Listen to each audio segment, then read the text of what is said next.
Everybody talking about Luke Cage like he's Jesus. I ain't no joke. I used to let the mic smoke. The bulletproof black man.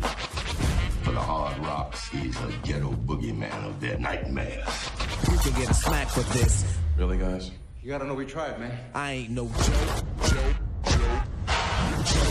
But one man cannot save a community. You can't keep doing what you're doing. I have no idea what you're talking about. And believe me, Luke Cage is nothing but a man. Harlem is mine. Damn. Hate to see such a positive brother like Luke Cage go down like that. He hurts you. You're not invulnerable, Luke. Anyone who can take you on barehanded can't be good for Harlem. I gotta find him. Aloha! This is Trinidad, the Island Man, your Island Man, coming to you live once again from beautiful Colorado. Here in Denver, Colorado, bringing you, yes you, the best TV show reviews on the entire, island of Colorado. Yes, this is Trinidad, the Island Man, your Island Man, and I'm currently on vacation, so I have left the island, and I am back here in Colorado, but that has not stopped me from bringing you my review of Season 2 on Netflix of Luke Cage. And remember our rating scale, shock a thumbs up, it's good to see. I recommend it, shock a thumbs down. It's bad to see, it's junk, I don't recommend it. And for Season 2 of Luke Cage, starring Mike Coulter, Simone Missick, Alfred Woodward, and Theo Razi, it is a shock a thumbs up. Now, I gave shock a thumbs up to the original Season 1 of Luke Cage, and Season 2 is that much more. It builds up on it. Now, of course, nothing can compare to the villainry, the genius, and great acting performance of Mustafa Ali, who was played Cottonmouth in the very first Season 1. However, in this one, we see his sister, Mariah, or as she dons the full mantle of Black Mariah from the comic books, taking over the entire gang business, completely giving up now on her aspirations to get back into politics and to walk the straight and narrow path. And she gains and reaches that level of brutality that her brother Cottonmouth had in the original Season 1. And in some ways even goes far over that line. And then bring in a new character called Bushmaster, somebody who can match Luke Cage's power and fury toe-to-toe, blow for blow, by use of what I thought might be voodoo. However, they explain as, use of herbs and ancient techniques in herbal remedies, but very much like a shamanish kind of mixture of herbs, dealing with like nightshades, things that would kill a normal man, gives Bushwhacker his power. And, let me just say, Misty Knight, we finally get to see her robot arm, from the comic books. As many of you might remember from my review of Defenders, she does lose her arm. And, this one has a wonderful build towards not only,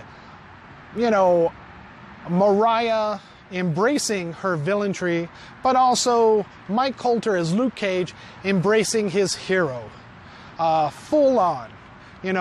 He's been exonerated by the police. He's no longer, hiding from having to go to jail, having found to be framed. However, he is struggling with the public knowing his identity and always looking to him to fix the problems of Harlem.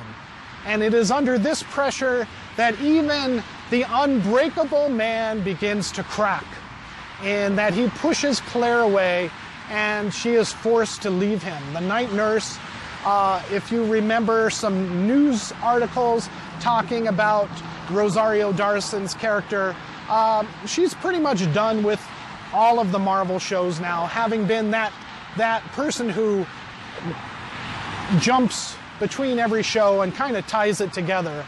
And the only one that she was never in was Punisher.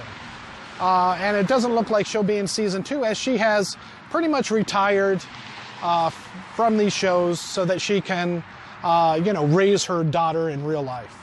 And that's fine. And they do write her out of the series in an explainable way. And it also gives her a possibility of returning if and when she is ready to. The only thing that would have made season 2 better would have been if somehow they would have done Mustafa, Ali had come back. However, I'm glad they didn't go any cheap route and bring him back. I was thinking maybe a flashback. There is many, many times that his sister, Mariah, played by Alfre Woodward, could have, thought back to their childhood, and you could have seen him maybe growing up or before she had killed him in season 1. Yet they don't do that. He won an Oscar, he's a big star, and if anything, if they are able to pull him back into the show, I'm sure he's going to be a very, very large expense for it. But he would definitely be worth it. Bushwhacker does get away in this. He seems mortally injured, though. A little bit of a spoiler. So it's not sure if he can return or not, but definitely there are breadcrumbs left there for someone to follow in his footsteps, especially when we are introduced to someone in the comics known as Nightshade, which turns out to be Mariah's daughter. And she, in the end, looks towards Luke Cage with revenge in her eyes, as kind of a twist of the knife from her mother. She gives the club to Luke Cage in the very final end, in a manner to corrupt him. So it does like the full gambit. It is very good, like season 1. I can't say that, season 1 definitely fell apart a little bit on the later half of the season. This one stays strong all the way through season 2. All 13 episodes are good. There are a few flashback episodes that I could have done without, that I felt were unnecessary, but they still did bring something forward to the story. And you do learn a lot about the villain's motivation. So I have to say that they succeeded on that part. Outside of that, again, maybe they could have shed an episode or two. Let me also say that Colleen Wing from The Defenders and Iron Fist is in this, and gives inspiration to,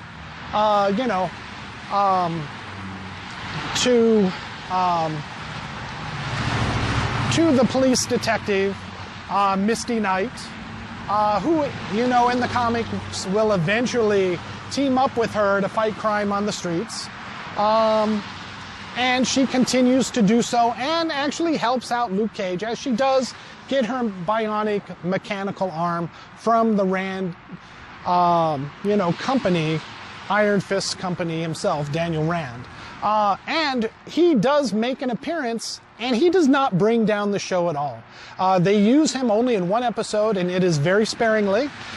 He helps out Power Fist, he helps out Power Man, Luke Cage. So we get to see the inklings of the hero for hire business. So that is definitely a way to go. And when the two are together, Iron Fist seems less weak than he does on his own. He's got the short hair, so now he looks very much more like the character from the comic. However, even in his fighting, although he does seem to have the basic movements down, you can tell that there are some angles of the camera where they focus on him, and for whatever reason they decide to leave his face unmatched. So it is him in those shots, and you can see that his blows, his strikes are going extremely wide, that you can tell he did not hit these people, and yet they fly away, you know, from the force of his blow. That is the only time that it looks really bad with him, but Mike Colter, his presence brings up Iron Fist so much, you almost don't notice that. So I know Netflix said they were making a season 2 of Iron Fist.